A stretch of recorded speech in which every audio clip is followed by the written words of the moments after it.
క్రమశిక్షణ పట్టుదలతో చదివినప్పుడే అనుకున్నది సాధించగలమని ఉపాధ్యాయుడు వేముల రామ్మూర్తి విద్యార్థులకు మంచి సందేశాన్ని ఇచ్చారు.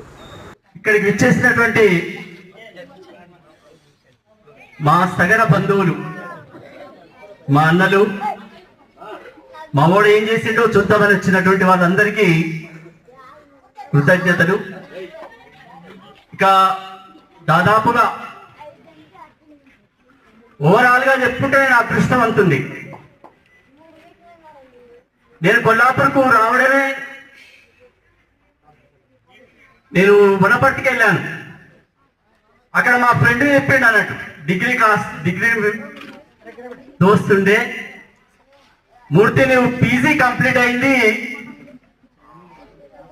గర్ల్స్ జూనియర్ కాలేజీలో పనిచేయడానికి వచ్చావు పార్ట్ టైం గా, డైనమిక్ గా ఉండాలి మూర్తి అన్నాడు.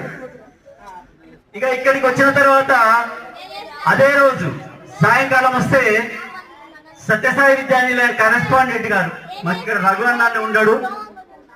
ఆ షాప్ లో కూర్చుంటే నీవు నా స్కూల్కు రావాలి అని అన్నాడు. సార్ నా సబ్జెక్టు గురించి ఎవరు అడగడం లేదు, నేను చూసుకుంటా అని అన్నాడు. నా స్కూల్లో తగ్గ వ్యక్తివి నీవు, నాకు అన్ని తెలుసు అని అన్నాడు.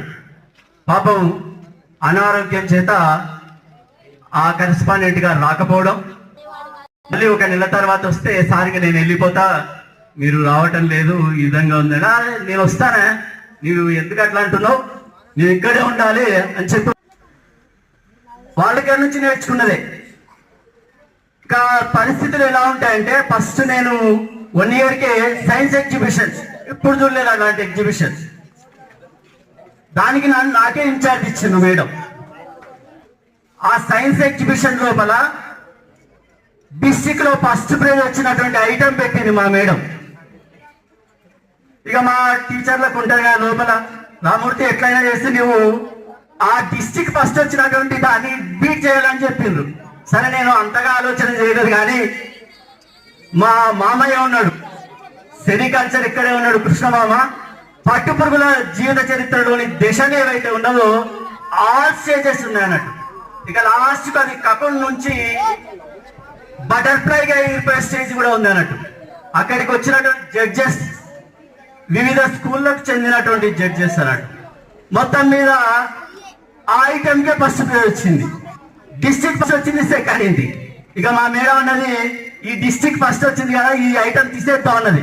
అట్లా మేడం, ఇంకా మా సార్ అట్లా మేడం, నువ్వు అప్పుడు